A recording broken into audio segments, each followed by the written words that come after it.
Border guard کا خطرہ تھا جو انہیں نشانہ بنا سکتے تھے یا پھر جرائم پیشہ افراد سے بھی سامنا ہو سکتا تھا، جنگل کی سختیاں اس کے علاوہ تھیں۔ ہم نے 6 دن اس جنگل میں گزارے جس میں 4 دن مسلسل بارش ہوتی رہی۔ جنگل میں جگہ جگہ مجھے انسانی کھوپڑیاں اور ڈھانچے پڑے نظر آئے، جو یہاں مر جاتا اس کی لاش وہیں چھوڑ دی جاتی تھی۔ جرائم پیشہ افراد سے سامنا ہونے کا خطرہ اس کے علاوہ تھا۔ خالد واریہ کے مطابق یہ 6 دن ان کے تمام تر آپریشن کے کٹھن ترین دن تھے۔ سونے کے لیے جگہ اور موقع کم ملتا تھا اور گروہ کے اندر جرائم پیشہ افراد بھی شامل تھے۔ خالد واریہ انٹرپول اور ان کے تعاون سے ہنگری کی پولیس کے ساتھ بھی رابطے میں تھے۔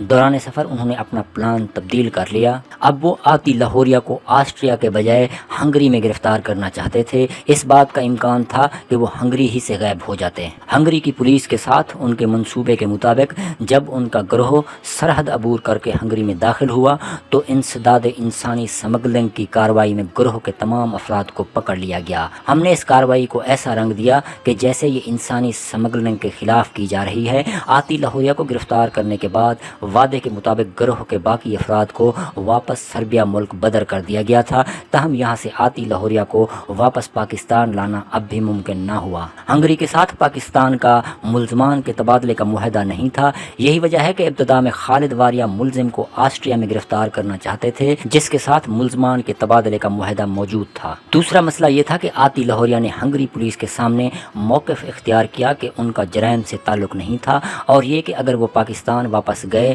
تو پولیس انہیں قتل کر دے گی۔ اس صورتحال میں خالد واریہ اور ان کی ٹیم کا پہلا ہدف یہ تھا کہ کسی طرح آتی لاہوریہ کو ہنگری ہی میں جیل میں رکھا جائے جب تک ان کی پاکستان منتقلی کے لیے راہ ہموار نہیں ہو جاتی۔ اس میں آتی لاہوریہ کی اس کال نے ان کی مدد کی جو انہوں نے ٹیپ کی تھی۔ پاکستان میں اپنے ساتھیوں کے ساتھ اس کال میں آتی لاہوریہ کو یہ کہتے ہوئے سنا جا سکتا تھا کہ یورپ میں بھی اسلحہ مل جاتا ہے، جو پولیس والے میرے پیچھے آ رہے ہیں، میں ان کو دیکھ لوں گا۔ خالد واریہ کے مطابق اس ٹیپ نے ہنگری کی پولیس اور عدالت کو قائل کرنے میں مدد دی کہ ملزم انتہائی خطرناک تھا اور ان کے ملک میں بھی انتشار پھیلا سکتا تھا۔ آتی لاہوریہ جیل چلے گئے، تاہم انہوں نے یورپی یونین کی انسانی حقوق کی عدالت سے بھی رجوع کر لیا اور بات ہنگری کی عدالت عظمیٰ تک بھی پہنچ گئی۔ اپنے دفاع میں آتی لاہوریہ نے ایک واقعے کو بنیاد بنایا جس میں ان کے بھائی قتل ہو گئے تھے۔ انہوں نے عدالت میں موقف اختیار کیا کہ گجرانوالہ پولیس نے میرے بھائی اعظم بٹ کو ایک مقابلے میں ہلاک کر دیا تھا، وہ مجھے بھی پاکستان واپس لے جا کر ہلاک کرنا چاہتے تھے۔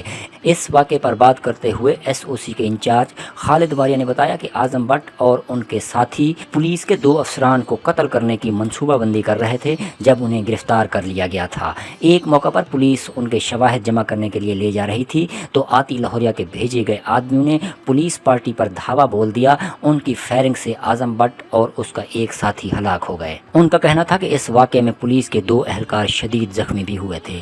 خالد واریہ نے بی بی سی کو بتایا کہ ہنگری میں قانونی کارروائی کے دوران گجرانوالہ پولیس نے عدالت کو واقعے کی تفصیلات اور پولیس اہلکاروں کے زخمی ہونے کے حوالے سے آگاہ کیا اور شواہد پیش کیے تھے۔ خالد واریہ کے مطابق اس کے علاوہ پاکستانی حکومت نے بھی پاکستانی سفارت خانے کے ذریعے عدالت کو یقین دہانی کروائی تھی کہ آتی لاہوریہ کو 4 سکوائر سیکیورٹی فراہم کی جائے گی، تاہم انہیں پاکستان میں اپنے خلاف مقدمات کا سامنا کرنا ہوگا۔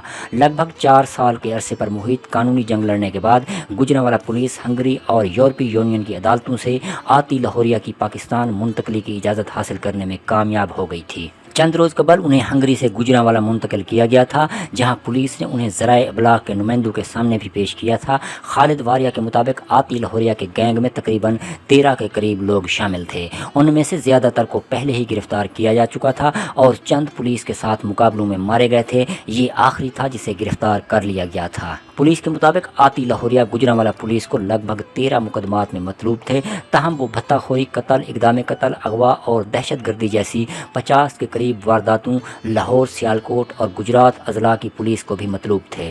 تاہم عدالت میں پیش کرنے سے قبل ہی آتی لاہوریہ مبینہ پولیس مقابلے میں مارے گئے۔ ذرائع ابلاغ کے نمائندوں سے بات کرتے ہوئے انہوں نے اپنے خلاف الزامات کی تردید کی تھی۔ مبینہ پولیس مقابلے میں ان کی موت یہ سوال ضرور چھوڑ گئی کہ کیا آتی لاہوریہ کے پولیس کے بارے خدشات درست تھے۔